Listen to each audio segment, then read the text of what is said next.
हरे कृष्णा। भगवत गीता की इस वीडियो में हम शुरू करेंगे 14वें अध्याय का पहला श्लोक 14.1। इस अध्याय का नाम प्रभुपाद जी ने दिया है प्रकृति के तीन गुण।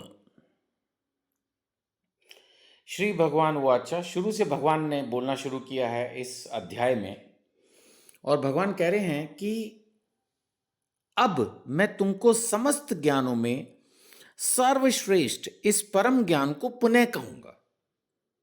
यानी भगवान कुछ हद तक भगवत गीता में उसको पहले भी बता चुके हैं, और जो बातें रह भी गई हैं उनको अर्जुन को समझाएंगे। और भगवान कह रहे हैं इसे जान लेने पर समस्त मुनियों ने परम सिद्धि प्राप्त की है। ये बिल्कुल वैसे है जैसे कोई डॉक्टर कहे कि ये मेडिसिन लो। आज से पहले बहुत लोगों ने इस मेडिसिन को लिया और उनको हमेशा लाभ हुआ है। तो जिन लोगों को ये नॉलेज पहले मिली वो सब क्या बन गए? मुनियों ने परम सिद्धि प्राप्त कर ली। परम सिद्धि हम हमेशा से जानते हैं, जब भी ये वर्ड आता है परम सिद्धि का मतलब होता है मोक्ष की प्राप्ति, जन्म मृत्यु के चक्र से मुक्ति। सो अब भगवान वो ज्ञान धीरे धीरे देना शुरू करेंगे।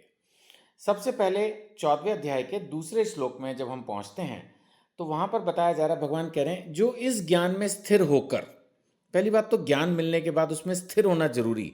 स्थिरता का मतलब हमेशा ये दृढ़ विश्वास की जो मेरे पास ज्ञान है वो करेक्ट है, कंप्लीट है, दिव्य है, डायरेक्ट भगवान से है, गुरु के माध्यम से है, समझ लिया मैंने, अपना लिया मैंने, वो है स्थिरता।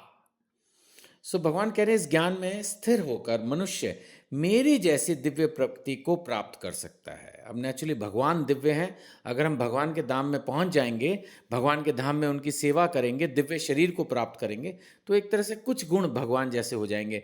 जैसे ना हमारी जन्म होगी, न मृत्यु, न बुढ़ापा, न बीमारी, है ना। तो कुछ हद तक हमारे अंदर भगवान जैसे गुण आ जाएंगे। सो इस ज्ञान में स्थिर होकर मनुष्य मेरी जैसी दिव्य प्रकृति को प्राप्त कर सकता है। इस प्रकार स्थित हो जाने पर ना तो वो सृष्टि के समय उत्पन्न होता है, ना प्रलय के समय विचलित होता है। वो तो ठीक ही है ना। जब अपन भगवान के घर पहुंच ही गए तो यहाँ तो आना ही नहीं। यहाँ जो जीवन है इस धरती पर वो तो टेम्परेरी है, लेकिन हम भगवान के धाम जब पहुंच जाएंगे तो हमें एक परमानेंट बॉडी मिल जाएगी, स्पिरिचुअल बॉडी, आध्यात्मिक शरीर, जो ना कभी बूढ़ा होगा ना मरेगा। तो नेचुरली ना यहाँ इस भौतिक जगत में हमारा जन्म, ना हमारा कुछ प्रलय से लेना देना। अगले श्लोक में भगवान फिर वही जो 13वें अध्याय में बात की थी उसके बारे में बात कर रहे हैं कि किस तरह से इस प्रकृति में सभी लोगों का जन्म संभव है। प्रकृति के साथ जब जीवात्मा का मेल होता है तो वो भगवान की कृपा से होता है, और उससे फिर सारे जन्म, ये जितने भी जीव यहाँ पर उत्पन्न हो रहे हैं ये भगवान ही करते हैं। अगले 2 श्लोकों में भगवान यही बात समझा रहे हैं। सो हे भरत पुत्र, ब्रह्म नामक समग्र भौतिक वस्तु जन्म का स्रोत है। तो यानी कि जो ये भौतिक प्रकृति है यही यहीं से जन्म होता है, लेकिन मैं इसी ब्रह्म को गर्भस्थ करता हूं। देखिए, जैसे पुरुष स्त्री को गर्भस्थ करता है तो पुरुष के मेल से स्त्री गर्भवती होती है और फिर एक बालक का जन्म होता है। इसी तरह से ये प्रकृति है, इसको ऐसे मान लें कि ये प्रकृति एक जो है स्त्री है, और जो पुरुष है वो कौन हुए फिर प्रकृति के लिए? वो हुए स्वयं भगवान। वो उसमें जीव को रखते हैं, जीवात्मा को पहुंचाते हैं, जिससे फिर इस पूरी सृष्टि की के माध्यम से जीव जो है शरीर धारण करके यहाँ पर एक तरह से जीव भी अपनी छोटी मोटी लीला करता है ना। भगवान की लीला को तो हम राम लीला, कृष्ण लीला कहते हैं, लेकिन देखा जाए तो जितने भी जीव हैं, मनुष्य ही नहीं सारे जीव कुछ ना कुछ तो कार्यक्रम कर ही रहे हैं, है ना। तो उनको भी लीला कह सकते हैं। तो ये जैसे एक पुरुष, मैंने कहा, स्त्री को गर्भस्थ करता है, इसी तरह से जो महानतम पुरुष है भगवान श्री कृष्ण, वो अपनी शक्तियों का इस्तेमाल करके प्रकृति को गर्भस्थ करके जीवात्माओं को शरीर धारण करवा के यहाँ पर जो है एक तरह से जीवन की उत्पत्ति करते हैं। ठीक है जी, आगे बढ़ते हैं।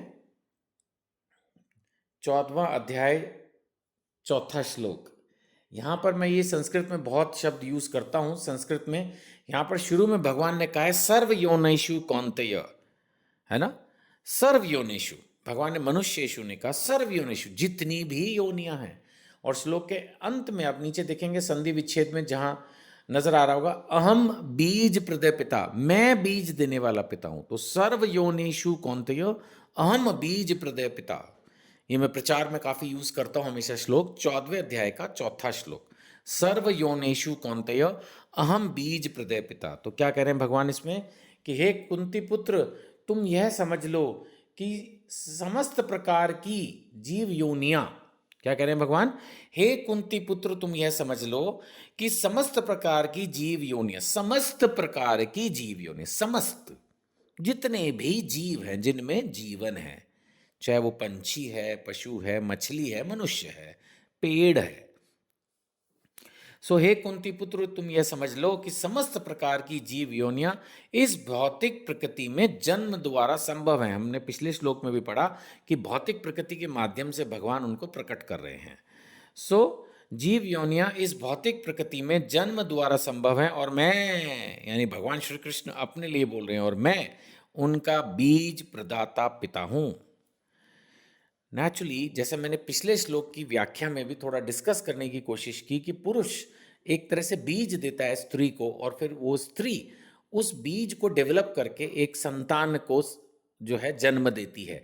इसी तरह से भगवान जितनी भी योनियां हैं उनके लिए बीज प्रदाता पिता का काम कर रहे हैं, और प्रकृति अपनी गोद में जो है उस सब को डेवलप करके जीवन को उत्पन्न कर रही है। तो सब कुछ भगवान श्री कृष्ण ही कर रहे हैं, डायरेक्टली इनडायरेक्टली। ये प्रकृति भी भगवान ने ही बनाई है, तो सब कुछ भगवान पर ही निर्भर है। भगवान ने पहले ही कह दिया था कि पूरी सृष्टि को आप ऐसे समझ लो कि एक माला है और मैं वो धागा हूँ जिसमें ये सब कुछ पिरोया हुआ। 7वां अध्याय अगर आपको याद हो तो। सब कुछ भगवान कर रहे हैं। हमें श्रद्धा जो है होनी चाहिए भगवान कृष्ण के वचनों में, और किस तरह से हम अपने जीवन को इम्प्रूव करें, भगवत गीता उसमें हमारा मार्गदर्शन करते जा रही है। 14वें अध्याय पे पहुंच गए हैं हम, और 18वें अध्याय पर भगवान का जो ये वाला प्रवचन है, उपदेश है, वो एक बार विराम लेगा। हरे कृष्णा।